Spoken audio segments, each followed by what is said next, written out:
Hello, beautiful people. Welcome to my channel. My name is Sue.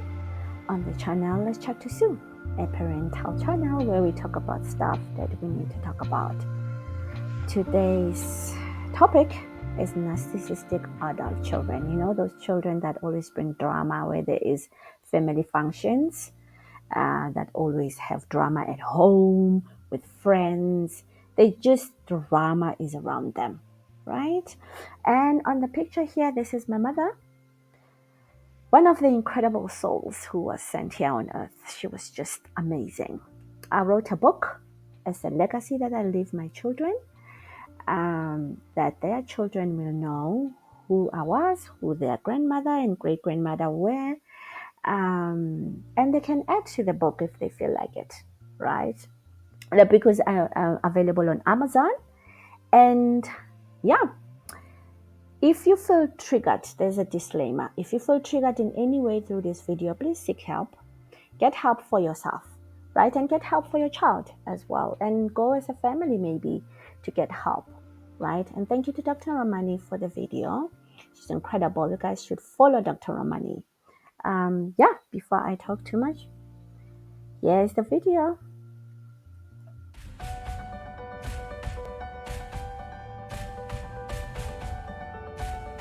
Hey everyone, it's Dr. Ramani. So here's a question for you. How do you deal with an adult narcissistic child in a family system? Let's figure that out. So we don't talk enough about this.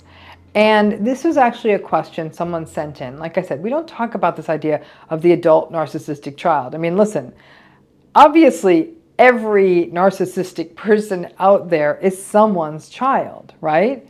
And we often tend to focus more on parents and close relationships and intimate partners, but we miss this conversation about the adult narcissistic child, which actually can be causing a lot of strife and pain for other people in a family system or the parents. Now, that adult narcissistic child may be your sibling, your cousin, it may be your own child, but no matter what, this is a person who may be wreaking havoc within a family system.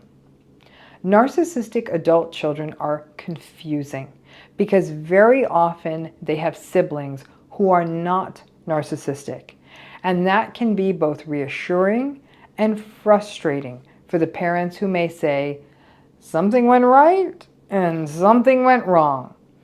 I did recall a consultation I had done years ago when every single adult, and there were several of them, every single adult child in this family system was narcissistic, and both parents were narcissistic. Needless to say, it was not a place where you'd ever want to spend your holidays. But that said, navigating the landscape of narcissistic adult children can be very vexing. So let's talk about the different ways that this can play out. Number one, there's the narcissistic adult child who's still being coddled and golden childed by narcissistic parents. In this case, it's a complex system with a narcissistic parent who's in cahoots with the narcissistic adult child. They may triangulate, manipulate others in the system. Siblings may find it all but impossible to break through this structure, and the adult child may either be an overgrown infant or at the very least a deeply enmeshed child within the family system, ready to guilt the others in the system for not showing up for the parents. Number two, then there is the narcissistic adult child who is simply making everyone's lives miserable, including the parents who may not be narcissistic. This may be a sibling or an adult child who expects holidays and special events to go precisely their way, who makes their wedding into the seventh circle of hell, whom the entire family has to walk on eggshells around, and that everyone heaves a collective sigh of relief when this member of the family doesn't show up. This can result in grief and guilt by a parent who may feel terrible feeling this way about their own child, and frustration and anger and perhaps some grief and guilt by siblings and other extended family who may feel this way too. Third, there may be the narcissistic adult child who has a co-occurring issue like addiction, who may result in the family facing financial issues, safety issues, or a family that is spending tremendous amount of time and resource trying to get the adult narcissistic child help. The challenge is that the narcissism may mean that this adult child is unwilling to get help or just may generally be very oppositional. This may have more of the feel of an alcoholic family system rife with structures like enablers. But the combination of the two, of addiction and narcissism, can result in exhaustion, potential danger, and financial harm to the family system. Fourth, there is the narcissistic adult child who may be financially successful and rules the family system with their money. This child may take on some financial responsibility for parents, perhaps even purchasing them a residence or taking on other stuff, and sort of imperiously judging other family members, but also setting the rules of engagement. This narcissistic adult child may have some folks in the family system in their back pocket and others who are just put off by their grandiosity and arrogance. But it can definitely fracture the entire family system with this adult narcissistic child running the show. Fifth is when we see the failure to launch narcissistic adult child. This is often a vulnerable narcissistic person who feels forever victimized, that the parents in the system sort of owe them something, and the parents may be locked into a toxic cycle of enabling the adult child who simply grouses and grumbles about a life that never went the way that they wanted. The parents may find themselves caught between resentment and guilt, and the other siblings in the family may be put off by the enabling of the parents. The bigger question, though, is what do you do? Most of these families will spend eternity walking on eggshells, having family events ruined, relieved when they don't show, stressing about holidays, and experiencing tension about everyone's different take on the situation.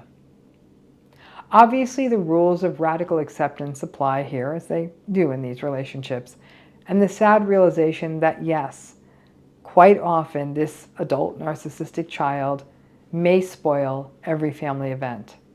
The real issue, though, is that this may be a family system where some folks actually do like each other, but are struggling with the tension wrought by this one reactive, angry, manipulative, gaslighting, and blame-shifting and victimized person.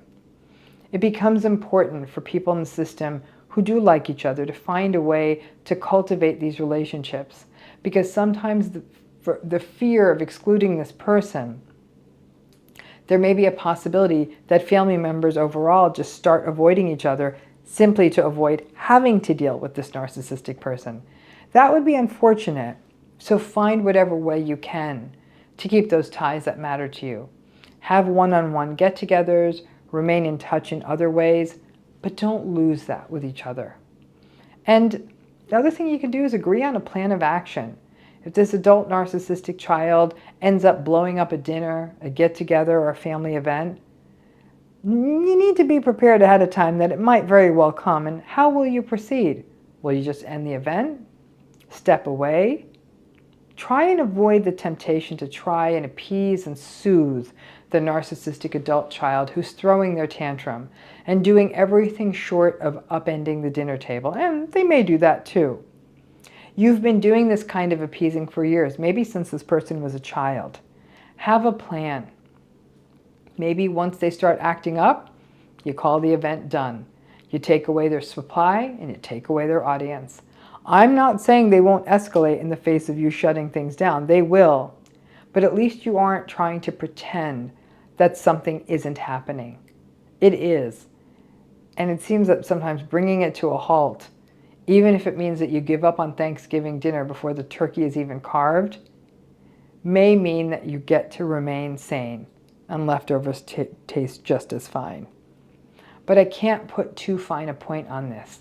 If you do spend each and every day trying to appease this person, then they win. You are almost better off not having the celebration on that day and finding other smaller ways separately to connect with the healthier members of the family.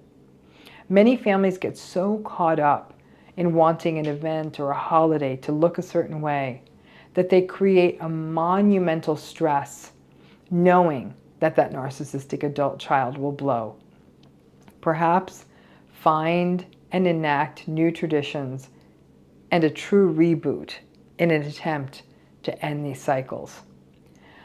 When I reflect on what I have observed with the stories I have heard about narcissistic adult children and siblings, I have been told about holiday dinners that melt down in tears and food being thrown across the room and rage about family heirlooms in the middle of a casual get-together or baiting during a barbecue when the narcissistic adult child tries to get a rise out of other family members, manipulation with the narcissistic sibling who uses shame and guilt to call out family members whom they believe are not carrying their so-called fair share, the drunk or high narcissistic sibling who, emboldened by their intoxicated disinhibition, uses the family get-together as a way to air their grievances.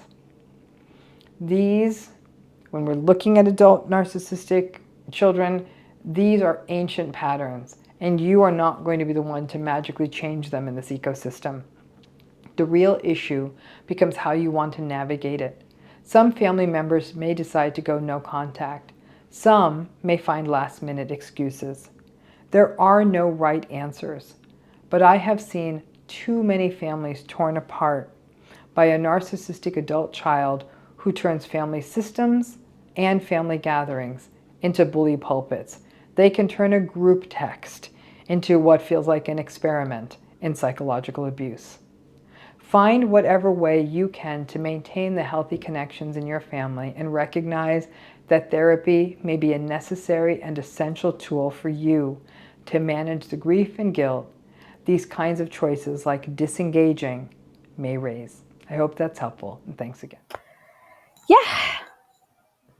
very interesting, very invigorating. I mean, we be sitting right there, and there'll be these kids who just are dramatic, right? So, how do you deal with that child, right? First, you go get help for yourself to be able to deal with this and heal those wounds, right? And then you get help for your child. Perhaps also go as a family, because there's a lot that we can heal, we can talk about. People don't want to go for therapy because they're afraid to go deep down inside. It's either it's painful or it's really, really dark, right? There were things that were happening and don't want to get into it, right? But it really helps. It really helps to offload somewhere. It really helps to really clear that energy that is not good, right? So let's just heal our nation. Let's heal our children. Let's heal our generation. Thank you so much for watching my video. Please like, share, and subscribe. Yeah. And I will see you soon. Much love and light and so much healing. Love you all. Bye bye.